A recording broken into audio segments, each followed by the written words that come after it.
சுதந்திரம் என்பது சும்மாவா வந்ததே.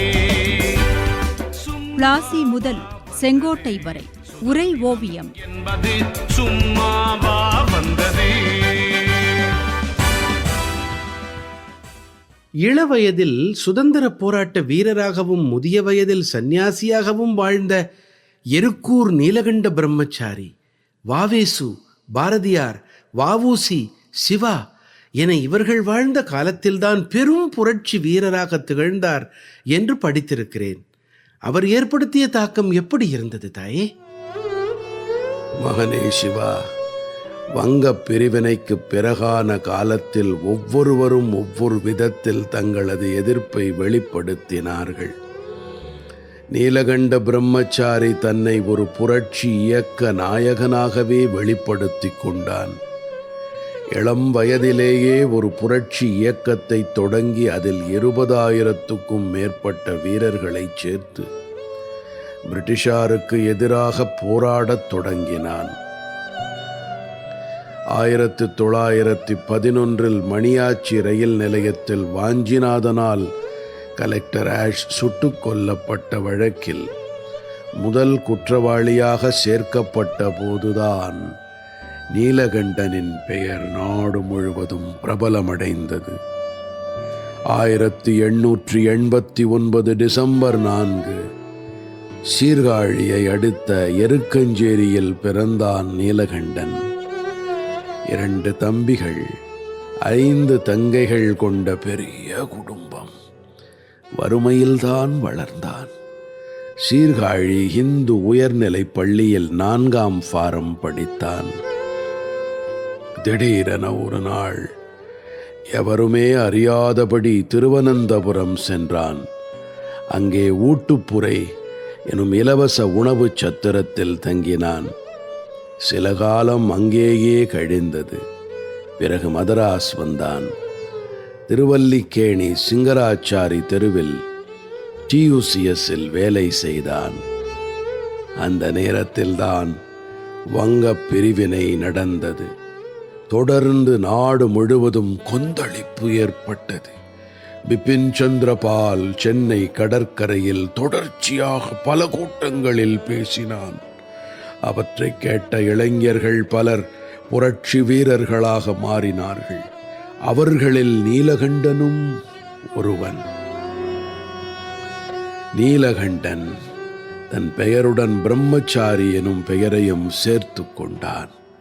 குடும்ப பந்தங்களில் ஈடுபடாதவன், எடுத்த குறிக்கோளுக்காக பாடுபட தன்னை அர்ப்பணித்து கொண்டவன் எனும் பொருளில் இந்த பெயரை அவன் சேர்த்து கொண்டான். 1907 நீலகண்டனுக்கு மகாகவி பாரதியின் தொடர்பு ஏற்பட்டது. அந்த நேரம் சென்னை வந்திருந்த வஉசியை நீலகண்டனுக்கு அறிமுகப்படுத்தினான் பாரதி.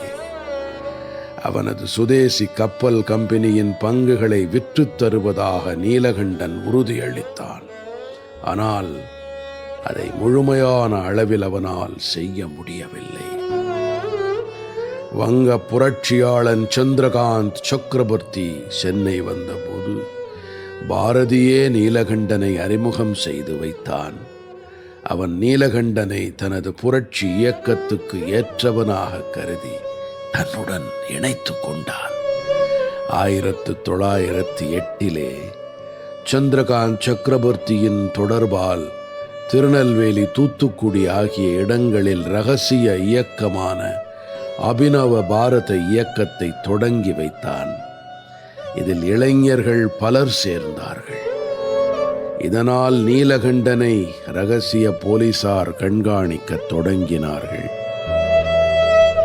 போலீசாரின் கண்களில் படாமல் புரட்சி இயக்க வேலைகளில் ஈடுபட அபினவ பாரத இயக்கத்தைச் சேர்ந்தவர்கள் பெரும் துன்பங்களை சந்திக்க வேண்டியிருந்தது. சில நாட்கள் உண்ண உணவின்றி ராப்பிச்சைக்காரர்களைப் போல பிச்சை எடுத்து சாப்பிட்ட அனுபவமும் இவர்களுக்கு உண்டு. பாரதி சென்னையிலிருந்து புதுச்சேரிக்கு குடிபெயர்ந்த போது நீலகண்டனும் உடன் சென்றான். சைகோன் சின்னையா நடத்தி வந்த அச்சகத்தில் சூரியோதயம் எனும் பத்திரிகையை தொடங்கினான். அதில் பரலீசு நெல்லையப்பரை பணியில் அமர்த்திக் கொண்டான். அங்கேதான் வ.உ.சியின் தொண்டன் மாடசாமி பிள்ளை தலைமறைவாக இருந்தான். அவன் சார்ந்த பாரத மாதா சங்கத்தினர் வ.உ.சிக்கு தண்டனை வழங்க காரணமாக இருந்த ஆஷ் துரையை கொல்ல திட்டம் வகுத்தார்கள். ஆனால் நீலகண்டனுக்கோ தனிநபர் கொலைகளில் நம்பிக்கை இல்லை. நாட்டில் ஒரே நேரத்தில் புரட்சி செய்து வெள்ளையனை வெளியேற்ற வேண்டும் என்பதே தான் ஈடுபட்டுள்ள அபினவ பாரத இயக்கத்தின் நோக்கம் என்பதை தெளிவுபடுத்தினான். ஆஷ் கொலை செய்யப்படும் போது தான் அங்கே இருந்தால் தன்னையும் அதில் இணைத்து விடுவார்கள் என்று எண்ணியவன் வடக்கே காசிக்குச் சென்று அங்கே ஒரு வீட்டில் தங்கினான். ஆனால் கலெக்டர் ஆஷை கொன்ற பிறகு வாஞ்சிக்கு அவன் எழுதிய ஒரு சாதாரண கடிதம் போலீஸ் கைகளில் சிக்கியது. அதனால் அந்த கொலை வழக்கில் வாஞ்சிக்கு துணை நின்றதாக நீலகண்டனும் தேடப்பட்டான்.